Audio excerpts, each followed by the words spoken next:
Power on. Ready to pair. Convicción no solo para guardarla en nuestro corazón, para atesorarla, sino también y por encima de todo para ponerla en práctica. Porque sabemos, Padre, que tu nombre es glorificado cuando tus hijos te obedecen.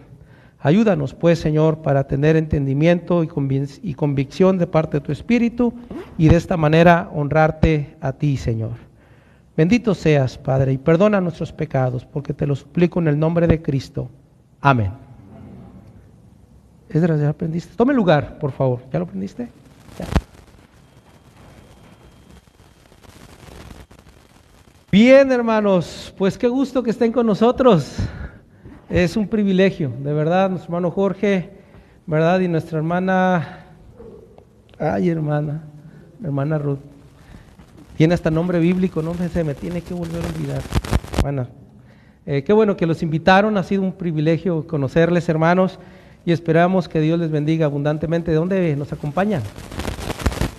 De Guadalajara. Bueno, pues bienvenidos. Y es un privilegio de verdad tenerles entre nosotros.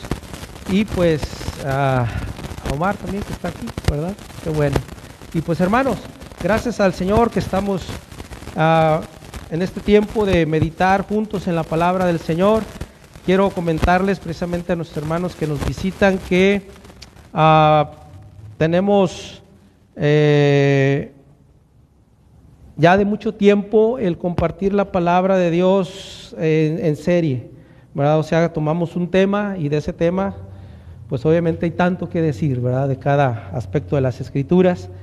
Y pues estamos ahora tratando de llevar adelante y compartir la palabra de manera expositiva. De manera que estamos iniciando con la carta a los Romanos. Y a través de esta carta estamos, personalmente titulé esta serie El camino a un avivamiento permanente.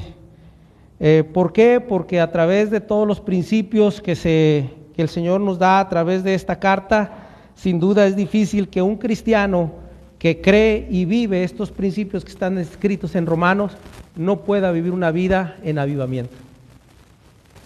Y volvemos, un avivamiento permanente, que no sea solamente de un momento, que no sea de momento, sino sea permanente. Y de verdad, hermanos, que apelamos a la dirección del Señor a través de su Espíritu para que cada uno de nosotros podamos atesorar cada palabra que el Señor nos da a través de la inspiración del Espíritu a Pablo para esta hermosa carta, hermanos, tan rica y tan abundante en enseñanza. Apenas vamos comenzando. De hecho, vamos a ver ahora el versículo 3 y 4 del capítulo 1.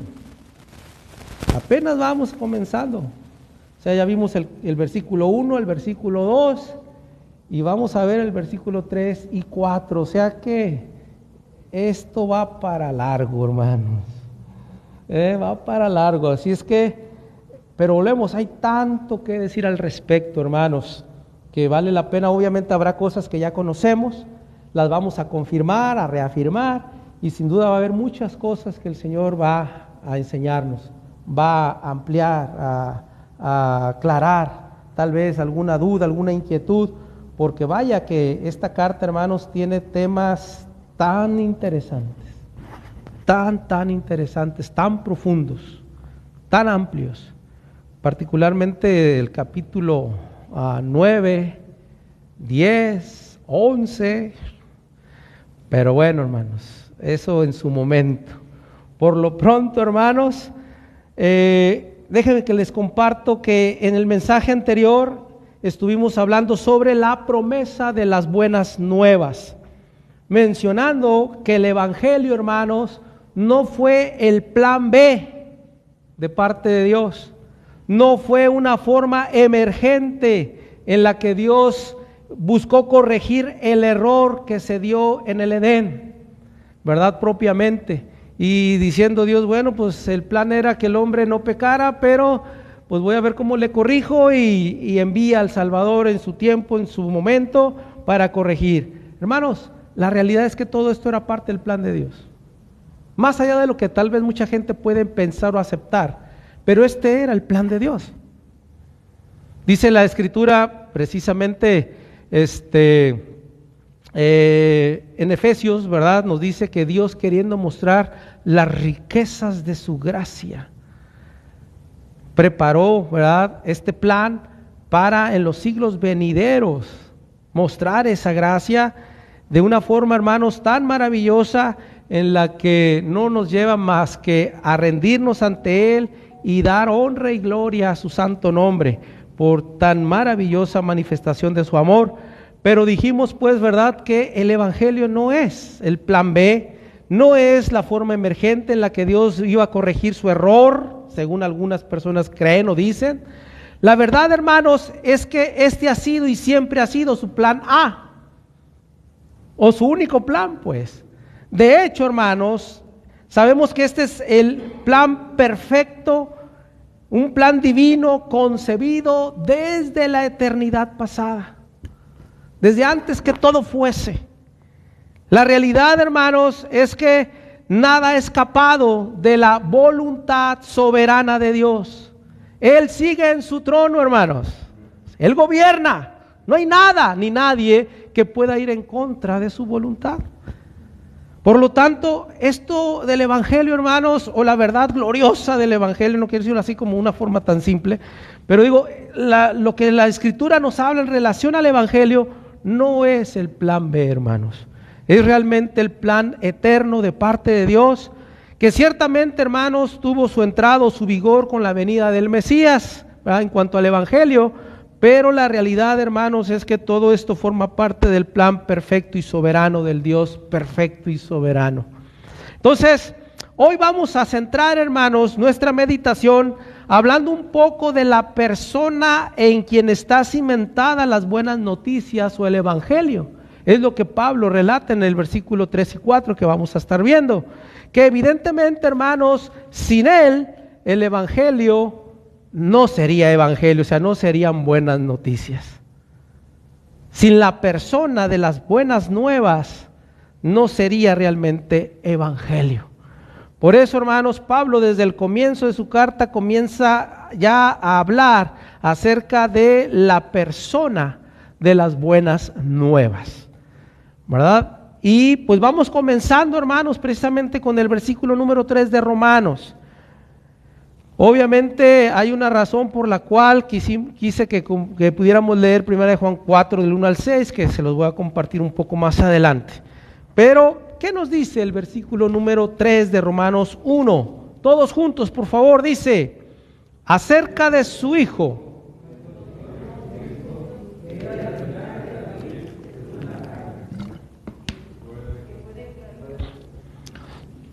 Hasta ahí, hasta el 3. Qué amables, gracias.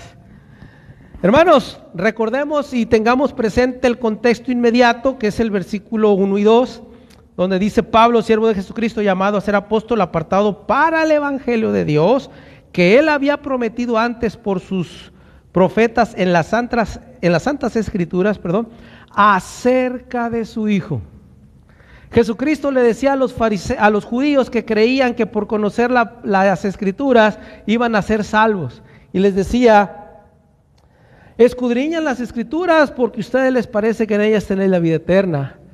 Pero ¿qué pasa con las escrituras? Juan 5:39. Ellas dan testimonio de mí, decía Jesús. Aquí lo está confirmando, ¿verdad? Pablo dice que él había sido prometido por los profetas en las Santas Escrituras. ¿Y cuál era la promesa de las Santas Escrituras? Hablaban acerca del Hijo de Dios. ¿De quién? De nuestro Señor Jesucristo, dice ahí, para que si había alguna duda. ¿A qué Hijo se refería? Al Señor Jesucristo. Y que en primera instancia lo menciona aquí como del linaje de David. Si alguien conoce un poquito acerca de los pactos, de que Dios es un Dios de pactos, existe el pacto davídico. el pacto que Dios hizo con David, el rey David. Y ese pacto consistía, hermanos, en gran parte hablaba acerca precisamente de el hijo que él tendría según la carne, como dice aquí, que establecería el reino de Dios para siempre. No estaba hablando de un hijo natural de David, no estaba hablando de Salomón, mucho menos, ¿verdad?, de Roboam ni de los demás descendientes. Estaba haciendo referencia al mismo Señor Jesucristo. Entonces encontramos aquí, hermanos, que Pablo lo que hace es reconocer que Jesucristo era del linaje de David, en un sentido de darle cumplimiento al pacto davídico, al pacto de Dios con David. Hermanos, el Señor Jesús, en su condición humana, nació en este mundo como descendiente legítimo del rey David. Tanto María como José, que fueron sus padres, eran descendientes de aquel que fue conocido como un hombre conforme al corazón de Dios. ¿Se acuerdan? De David, del rey David. A fin, hermanos, de cumplir con la profecía, el Mesías tenía que ser del linaje del rey David. Jesús, hermanos, cumplió con estas predicciones mesiánicas tal y como cumplió con todas las demás profecías. Como descendiente de David, Jesús heredó el derecho para restaurar el reino y sentarse sobre el trono de David, el reino prometido que no tendría fin. Vayamos a Isaías capítulo 9, versículos 6 y 7, por favor. Ahí está, hermanos, confirmado una vez más este pacto que Dios había hecho con David, pero que queda más ampliamente claro a través del profeta Isaías. Isaías 9, 6 y 7, por favor.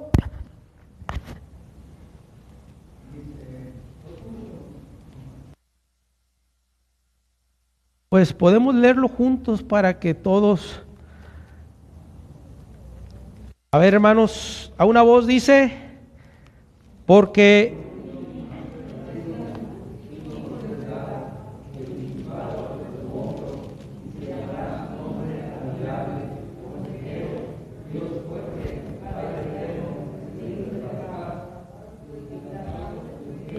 y la paz no tendrá límite sobre el trono de David y sobre su reino, disponiéndolo y confirmándolo en juicio y en justicia desde ahora y para siempre. El celo de Jehová de los ejércitos. ¿Cuándo hizo esto Jehová, Dios de los ejércitos? Cuando Jesucristo dijo, consumado es. Tetelestai, dijo. Clamó, ¿verdad? Consumado es.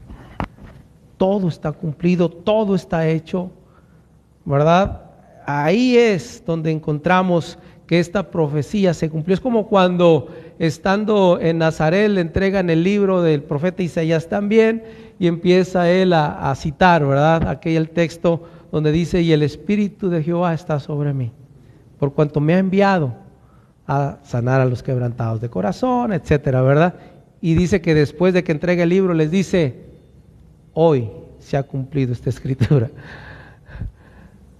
Obviamente no dieron crédito, ¿verdad? Obviamente se indignaron, pero ciertamente se estaba cumpliendo esa parte de la escritura. Igualmente, hermanos, cuando Jesús declara Tetelestai, Él está declarando el cumplimiento y el nacimiento, pues, o el resurgimiento del reino de Dios a través de el Hijo de David, ¿verdad? El Hijo de David. Ahora, recordemos que para los judíos, hermanos, era muy importante las genealogías. El hecho de que Jesús demostrara ser, o el que se confirme que Él era descendiente de David. Recuerden que les había comentado que la carta a los romanos va dirigida a los creyentes en Roma, pero había una gran parte de creyentes que eran judíos.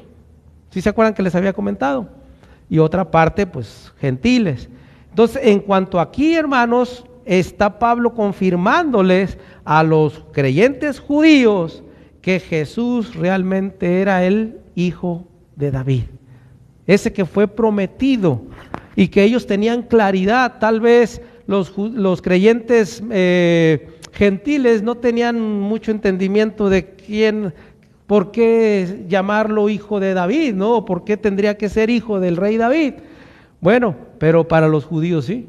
Por eso aquí lo aclara y lo confirma, haciendo saber y resaltar a la persona de las buenas nuevas. ¿Quién es la persona, o de quién habla las buenas noticias? ¿De quién habla el evangelio? ¿De quién habla? Del hijo del rey David. Hablando en este caso, tomando en cuenta el texto, ¿verdad? Al hijo de David, aquel que fue prometido, aquel que los judíos estaban esperando. Y que, sabes, hermano, después de que Cristo vino y todo, sabemos que una gran parte de los judíos no creyeron y están hasta el día de hoy sin creer. Ellos están esperando el cumplimiento de esta promesa, siendo que ya se cumplió, ¿verdad? No en su totalidad, pero se cumplió con Jesucristo en la cruz, ¿verdad? Declarando que todo había terminado. Vendrá la consumación, lo sabemos, cuando Cristo venga, ¿verdad? Maranata, hermanos. Amén. ¿No les gusta que Cristo vaya a venir? ¿No estamos esperando su regreso? Deberíamos estar anhelando su regreso. Maranata, Cristo viene. Significa, Maranata, Cristo viene. Y hermanos, cuando Él venga a establecer y a confirmar, a complementar su obra, dice que entonces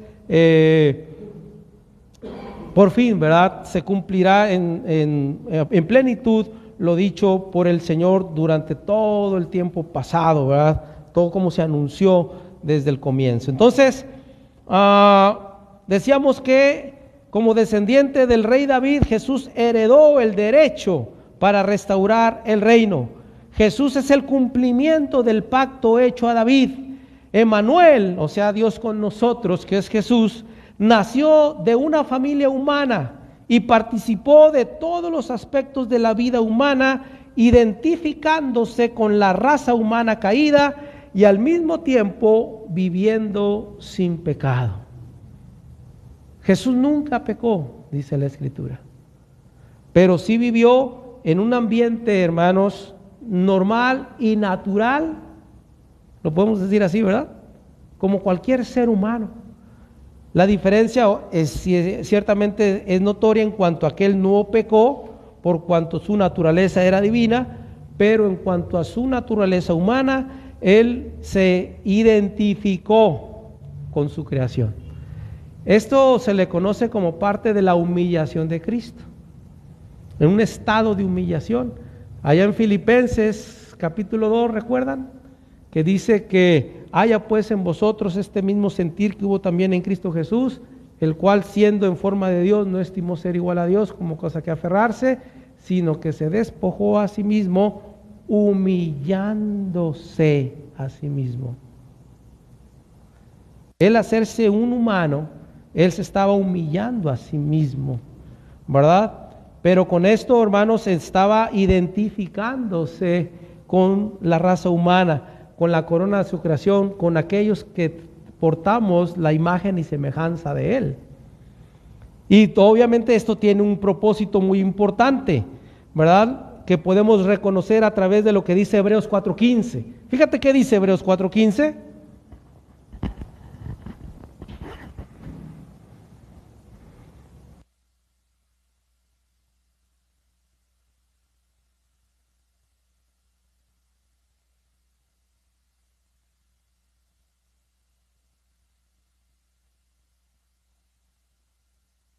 Así es. Fíjese, otro texto interesante, no lo tenía anotado, pero recordé ahorita, en Hebreos capítulo 2, versículos 17 y 18, también habla muy semejante al anterior, pero que confirma esta realidad. ¿Qué nos dice?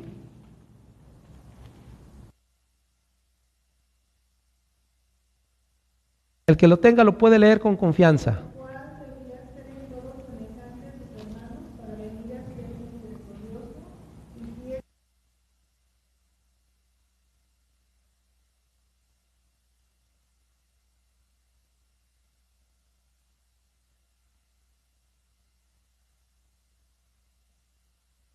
Ay, hermano, qué mejor manera de identificarse con su creación que siendo Él o habiendo decidido ser un humano como su creación. A ver.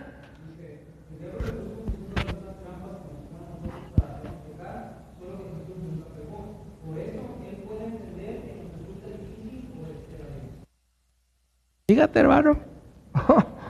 Qué interesante. Esa es la persona de las buenas noticias, de las buenas nuevas, del Evangelio. No es alguien que les resultemos indiferente o que simplemente se haya investido de una humanidad y murió y ya y vámonos. No, hermanos. Tiene, ¿verdad?, un trasfondo tan valioso para nosotros. Para nosotros, porque evidentemente el Señor no necesitaba hacer nada de esto, pero lo hizo, hermanos, para mostrar esa gracia gloriosa, ese amor tan sublime para con nosotros, que Él quiso identificarse. Esta es la razón por la que Cristo se convirtió en nuestro sumo sacerdote perfecto, siendo plenamente Dios, pero también plenamente hombre, para que así Él pudiera compadecerse de nuestras debilidades. O sea, de la dicotomía de Dios, de Cristo, ¿verdad? 100% hombre, pero 100% Dios. Ese es el Señor Jesucristo del linaje de David. Fíjate, hay cualquier cosa, ¿no? Hermanos, este es el Evangelio. La grandiosa y excelente noticia de que Dios se hizo un humano para así morir por la humanidad, siendo así mismo el sacrificio sustituto perfecto por los pecados, pero también aquel que sigue siendo sumo sacerdote para intercesión tuya y mía delante del Padre. Gloria a Dios. Porque si así no fuese, hermano, tendríamos la necesidad de un sacerdote. Tendríamos la necesidad de más sacrificios, pero Cristo, habiéndose sacrificado una sola vez y para siempre, se ha sentado. Hablábamos hace tiempo, ¿verdad?, de que el hecho de que Jesús esté sentado a la diestra del Padre en su trono tiene un significado muy importante. No es solamente que está, pues, en una posición de estar sentado, sino está diciendo que Él ya no tiene nada más que hacer en su obra expiatoria.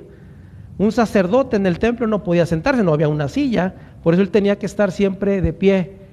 Él, como sumo sacerdote, está sentado diciéndonos: todo está hecho, todo está cumplido, no hay nada más que hacer. Fíjate, eso es evangelio, hermano. ¿O no es una buena noticia? Él es la persona de las buenas noticias y nos dice que como hijo de David vino a cumplir y tenía que hacerlo así, como un humano,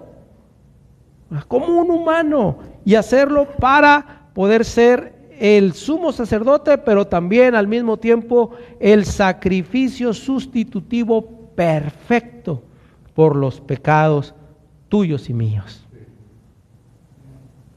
Y eso, hermanos, nos debe de llevar a glorificar su santo nombre. Lo segundo que podemos ver en el versículo 4, ahora sí, Romanos 1:4, ¿qué dice?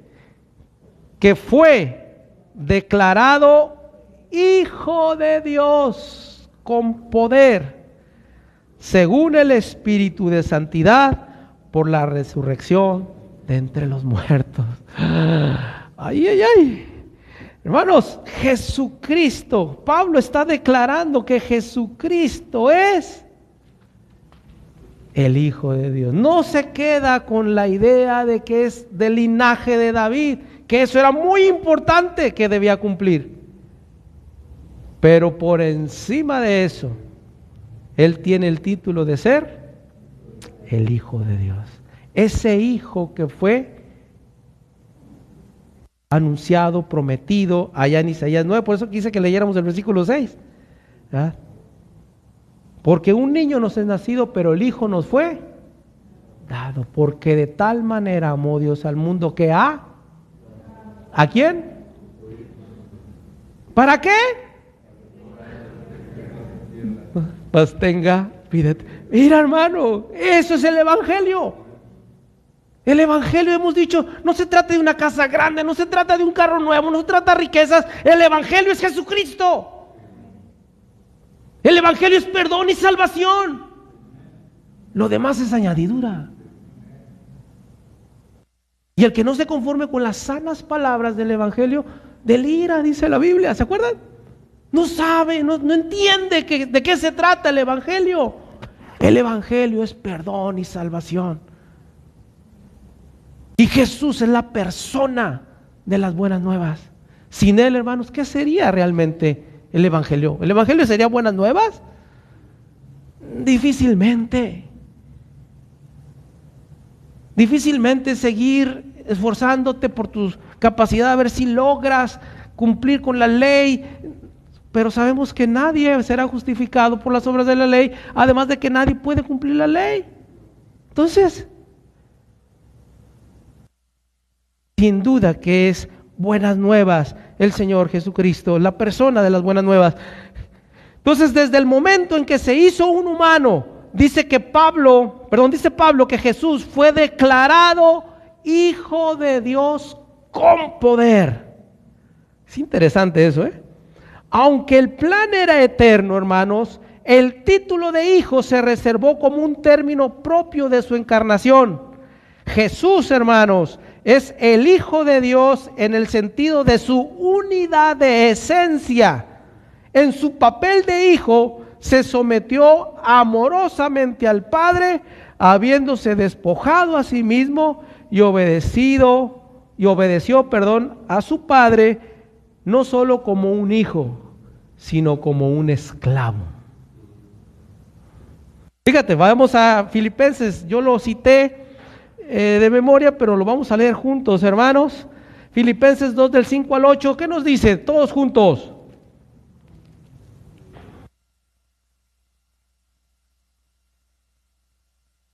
Filipenses 2, del 5 al 8,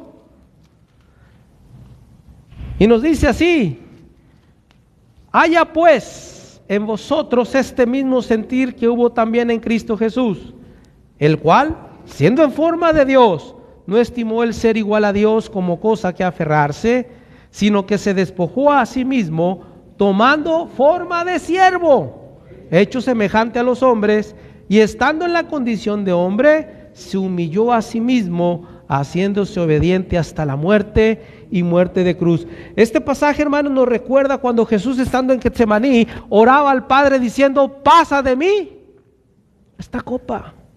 Si es posible, pasa de mí esta copa, pero no se haga mi voluntad, lo que yo quiero, sino lo que tú quieres, Señor. Y entendemos y debemos tener claro que Jesús no estaba queriendo evadir la cruz, hermanos, o los latigazos, o la corona, o los clavos. Él tenía claridad respecto a eso, y eso se iba a cumplir. Él estaba hablando de la copa de la ira de Dios sobre él por el pecado tuyo y mío y de toda la humanidad. Tú y yo no tenemos la capacidad de entender la magnitud del castigo que pesó sobre Jesús del Padre hacia él por tus pecados. Pero el pecado, ¿qué merece? Muerte. El que la ira de Dios se desate, se manifieste a todo su poder contra el pecador. Jesús nunca pecó, pero Él cargó nuestros pecados. Dice que el Padre echó sobre Él el pecado de todos nosotros y lo castigó. ¿Mande? Como si Él hubiese pecado.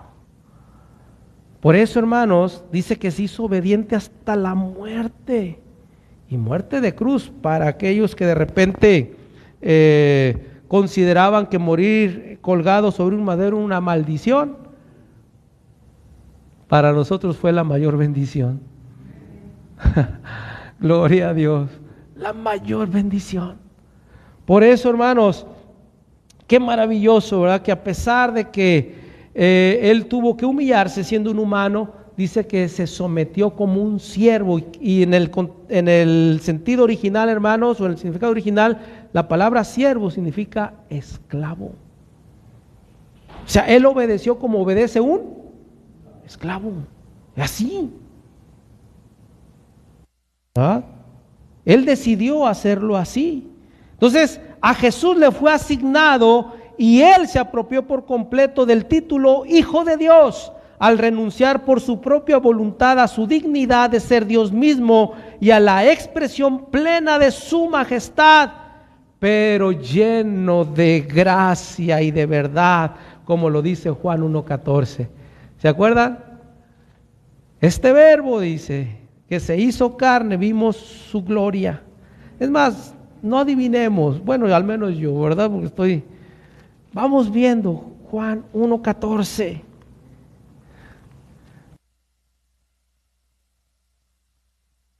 Dice ahí, ¿verdad? Y aquel verbo fue hecho carne y habitó entre nosotros y vimos su gloria, gloria como del unigénito del Padre, pero ¿qué? Lleno de gracia, o sea, de poder, pues. ¿Se acuerdan que Hijo de Dios? Con poder, o sea, lleno de ¿qué? De gracia y de verdad. Y en definitiva, ¿no? Lleno del poder de Dios en Él. Entonces, pero mira, qué mayor manera de expresar o de manifestar el poder de Dios que siendo lleno de gracia y verdad. Debe ser cierto, hermanos, y claro para nosotros, que Jesús ha existido desde la eternidad, pero de acuerdo con el plan divino de redención que Él mismo preparó en unidad perfecta con el Padre y el Espíritu Santo, sería Él quien se haría carne según el Espíritu de santidad, como dice el pasaje donde leímos en Romanos 1:4. Y esto quiere decir, hermanos, de acuerdo con la obra del Espíritu Santo. En el Evangelio de Lucas se nos dice que en la Anunciación, cuando el ángel se le aparece a María, le dice que ella concebiría, pero ¿en base a qué? Al poder del Espíritu Santo. Exactamente. Cuando dice ahí en Romanos, donde leímos, el versículo 4 dice que fue declarado Hijo de Dios con poder, según el Espíritu de santidad. O sea, ese poder viene por parte del Espíritu de santidad o el Espíritu Santo, ¿verdad? Es lo que está diciendo. Entonces encontramos que Jesús, hermanos, fue manifestado como Hijo de Dios con poder. Sabemos que lo mencionamos, ¿verdad? Que Él ha sido eterno desde el principio, y lo dice Juan mismo ahí en el capítulo 1, versos del 1 al 3, dice: en el principio era el verbo era con Dios y el verbo era Dios, este era en el principio con Dios, todas las cosas por Él fueron hechas y sin Él nada de lo que ha sido hecho fue hecho. Este mismo Dios eterno, en la segunda persona de la divinidad, decide ser Él quien se haría carne, y que según el Espíritu de santidad Él moriría por los pecadores. Desde su concepción hasta su ascensión, y todos y cada uno de sus milagros fueron realizados en Él y con el poder del Espíritu de santidad, confirmando así que aunque Él es Hijo, Él es Dios. No porque es hijo es inferior o no es Dios. No, siendo el Hijo, Él es Dios, ¿verdad? Y esto es algo muy importante que se ha querido echar por tierra, y es lo que quise que leyéramos ahí en 1 Juan 4. Los que dicen que Jesús no vino en carne, dice que ellos representan el espíritu ¿de quién? Del anticristo. Hay quienes, ¿verdad?, en el tiempo neotestamentario, hermanos, se argumentaba que como toda la materia era malvada y pecaminosa, no se podía creer que Jesús, siendo Dios, se hubiera hecho un humano. Posteriormente cambiaron, ¿verdad?, diciendo que siendo Jesús un humano no puede ser Dios. Pues eso es el espíritu del anticristo, hermanos. Y ahí andan varios, ¿verdad? Particularmente van tocando las puertas diciendo que Jesús no es Dios. Ustedes ya saben quién hablo, ¿verdad? Entonces, cuidado. Ese es el espíritu del anticristo, dice. Entonces, para nosotros Jesús no solamente es el Hijo de Dios, sino que es Dios también, ¿verdad? Porque eso lo dice la Escritura. No lo estamos inventando nosotros o queriendo atar cabos nosotros. Eso lo está diciendo la Escritura misma. Por lo tanto, nuestra pues deber, si le podemos llamar así, es someternos y sujetarnos a la verdad de la Escritura. ¿Verdad? A eso estoy llamado, a obedecer y a creer lo que Dios dice a través de su palabra. Así es que, fíjate qué interesante, de esta persona vamos a hablar en la carta a los Romanos. Mira nada más, qué maravilloso, ¿no?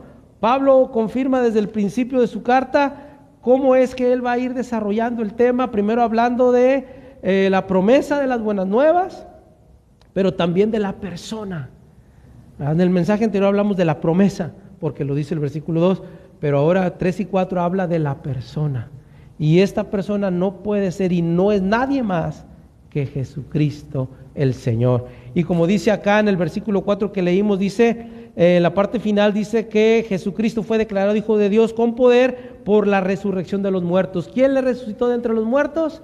El Espíritu Santo, por el poder del Padre. Recordemos que el Padre y el Espíritu Santo están en una perfecta unidad. Confirmando pues lo dicho, ¿verdad?, de cuanto ellos son Dios. No estamos hablando de 3 dioses.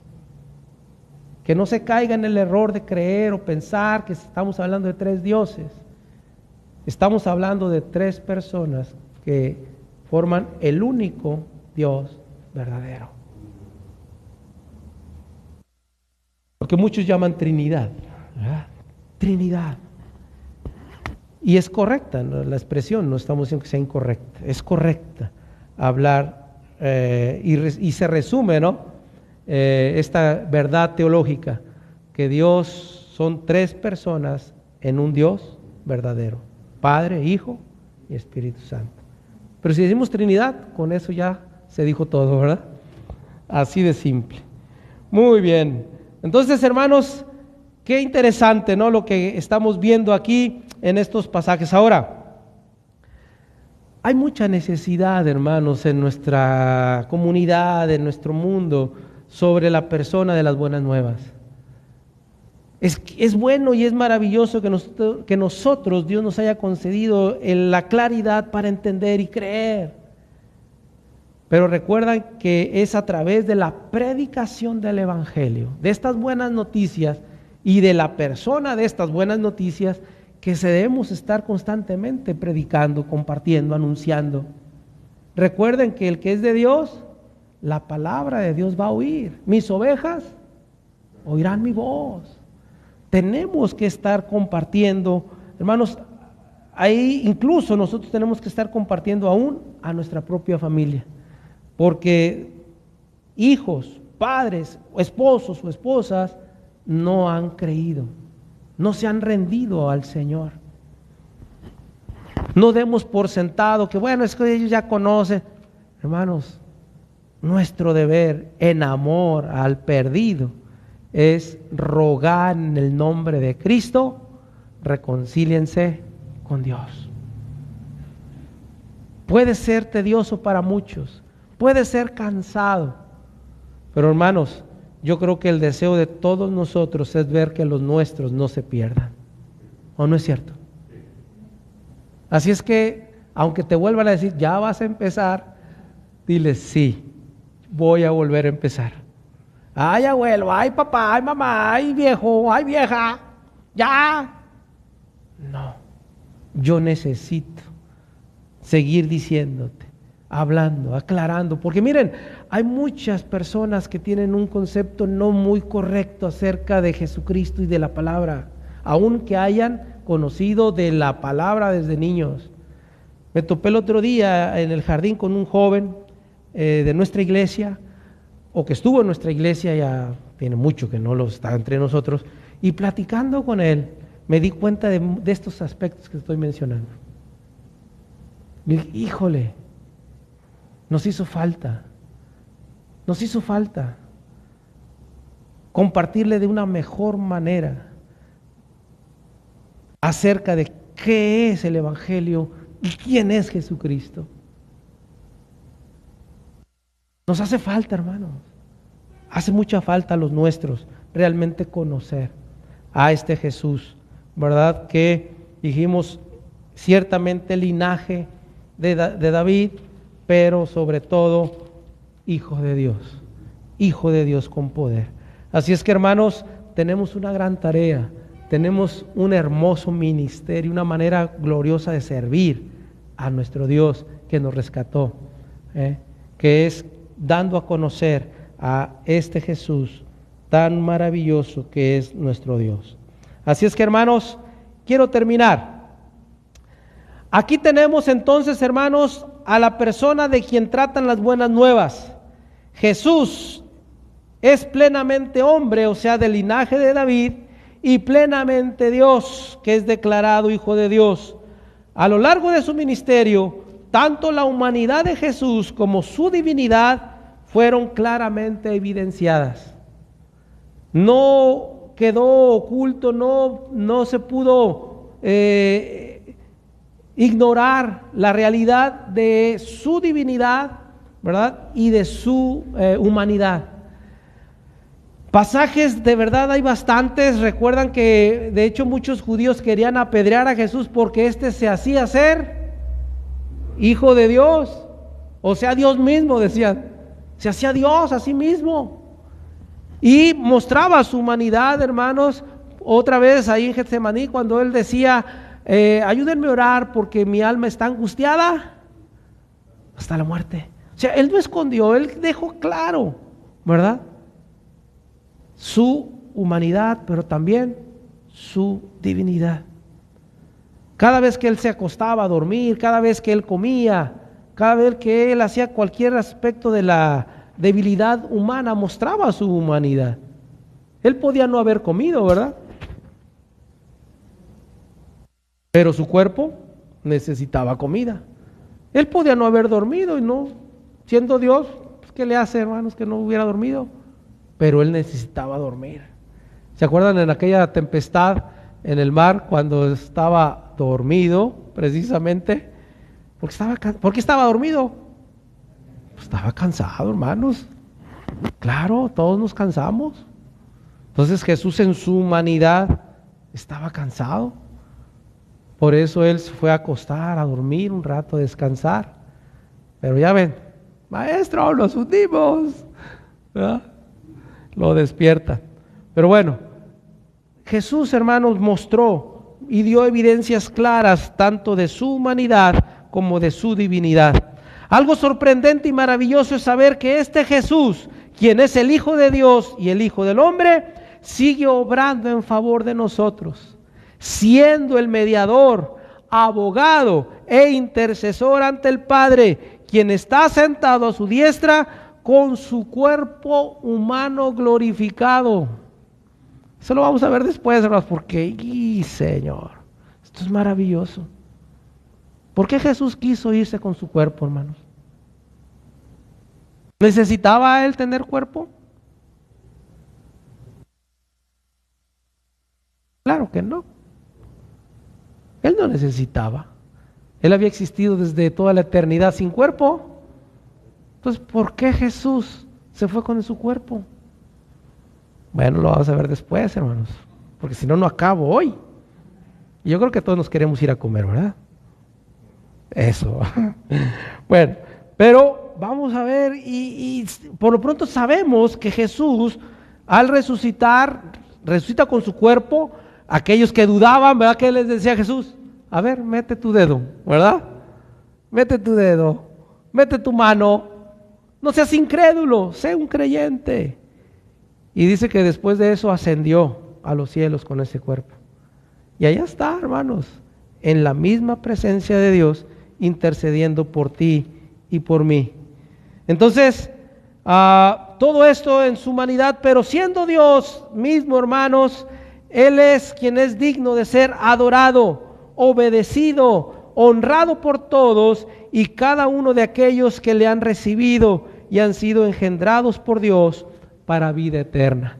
Y esto haciendo referencia a lo que leímos nosotros allá en Juan capítulo 1, cuando dice respecto a que este verbo se hizo carne, en el versículo 12 y 13, dice: mas a todos los que le recibieron y a los que creen en su nombre, les dio potestad de ser hechos hijos de Dios, los cuales no son engendrados de sangre, ni de voluntad de carne, ni de voluntad de varón, sino de Dios. O sea, engendrados por parte de Dios.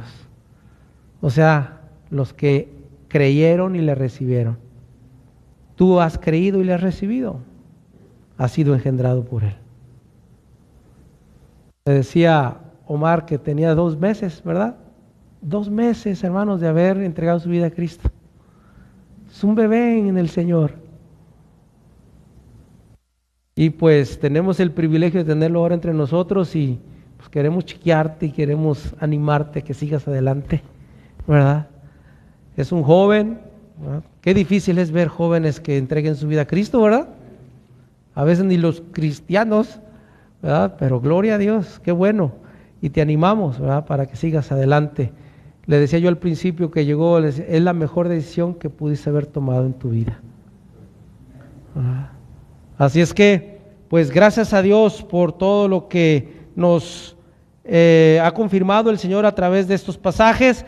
Y obviamente, hermanos, vamos a continuar para la próxima semana, si Dios permite, con los siguientes pasajes, para terminar así con la salutación de Pablo a la iglesia o a los creyentes en Roma. Mira, apenas el saludo del hoy, el hola, apenas. Así es que, hermanos, pues hay mucho de verdad que el Señor quiere ayudarnos a entender, a aclarar, a confirmar, a ampliar, a profundizar a través de estos pasajes. Así es que, hermanos, en la persona de las buenas nuevas fue hombre, pero también es Dios, y Él debe ser dado a conocer. Y sabes, nos encomendó a nosotros esta hermosa y gloriosa tarea. No son los ángeles a quien se les asignó esta tarea, sino a ti y a mí. Por lo cual, hermanos, te invito y te animo a que sigamos predicando la palabra, que sigamos anunciando las buenas nuevas de salvación a través de Jesucristo, y que verdaderamente el Evangelio es perdón y vida eterna. No nos dejemos arrastrar por la corriente de otras doctrinas o enseñanzas que prometen tantas cosas, cuando el Evangelio es perdón de pecados y vida eterna. Que de verdad eso es lo más grande y especial que cualquier ser humano puede llegar a recibir. ¿Verdad? Porque sin esto, ¿de qué sirve al hombre ganar el mundo entero si pierde la salvación de su alma? Así es que Dios les bendiga y gracias a Dios por su palabra, y sigamos glorificando a la persona de las buenas nuevas que es nuestro Señor Jesucristo. Dios les bendiga.